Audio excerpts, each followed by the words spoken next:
সারা জীবন কেউ জিজ্ঞেস করবে না কিভাবে বেঁচে আছো। তবে মরে গেলে সবাই জিজ্ঞেস করবে কিভাবে মারা গেলে।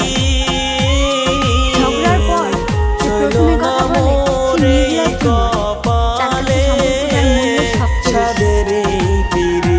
সময়ের সাথে সাথে আপন মানুষগুলো ঘড়ির কাঁটার মতোই বদলে যায়। কিছু সম্পর্ক ভাড়াবাড়ির মতো, তাকে তুমি যতই সাজাও কখনোই নিজের হবে না।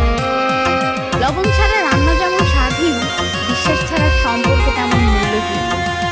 যে পাখি উড়ে যেতে চায় তাকে ধরে রাখা বড়ই কঠিন। শরীরের প্রতি লোভ নয়, বরং সারা জীবন একসাথে থাকার লোভ হচ্ছে আসল ভালোবাসা। ধোঁকাবাজ বেঈমান গায়ে ভালো থাকে।